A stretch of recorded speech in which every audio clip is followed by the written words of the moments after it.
مشاهدينا الكرام من داخل جامعة السويس ومن داخل قاعة المؤتمرات الكبرى بكلية هندسة البترول والتعدين، يسعدنا على الهواء مباشر أن ينضم إلينا الأستاذ الدكتور أشرف حنيجي رئيس جامعة السويس بحضور أستاذ الدكتور مجدي أمين مبارك. مرحب بيك يا دكتور أشرف. اهلا وسهلا يا فندم. دكتور اشرف، النهارده يعني احنا سعداء في جامعه السويس، وكلمنا النهارده ايه اللي بيتم من داخل قاعه طبعا كليه الهندسه والبترول والتعدين.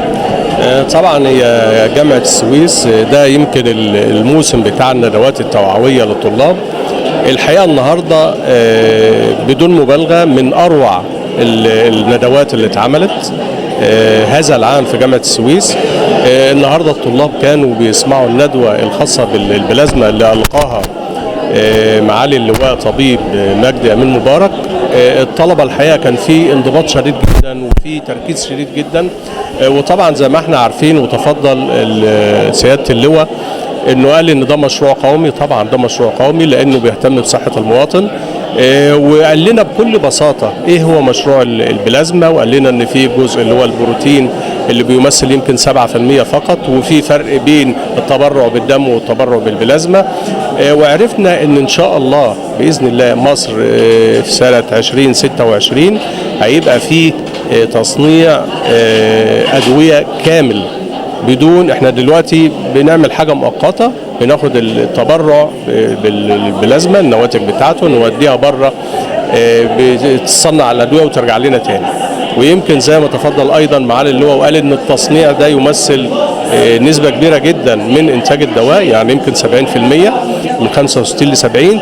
لما ده يبقى موجود في مصر هيبقى طبعا ده عايز اقول لك توفير كبير جدا. ان شاء الله صحة المواطن تبقى مضمونة في وجود هذه الادوية بصناعة محلية 100%. بعد الانتهاء من الندوة، ما هو العائد او المترتب من جامعة السويس على طبعا المركز اللي هو تم افتتاحه بمحافظة السويس بجانب المستشفى العسكري؟ طبعا مركز السويس يمكن من احدث المراكز اللي الدولة عملتها في اطار التبرع بالبلازما وفي اطار المشروع القومي.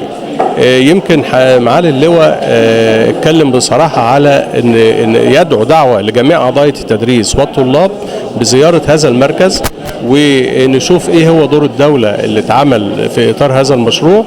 واحنا يمكن حصل دعوة لاتحاد الطلاب كبداية، ثم جميع الطلاب اللي عايز يروح. وانا متأكد ان اي طالب هيروح احنا ما بنقولوش تعالى اتبرع، احنا بنقول له تعالى بس اتفرج على المركز والبروسيس اللي ماشيه. وانا متاكد ان اي طالب هيروح هو نفسه اللي هيقول نتبرع. وزي ما شفنا يعني مش عايز اقول لك ملحمه لطلاب جامعه يمكن قناه السويس في الاسماعيليه. مجدي اشار لنقطه يعني كويسه جدا جميله، وهي يعني اللي هيروح يتبرع لو هيعمل التحاليل دي بره فيها مبلغ وقدره من 3-4,000 جنيه، فالحاجه دي هتكون ببلاش. مظبوط؟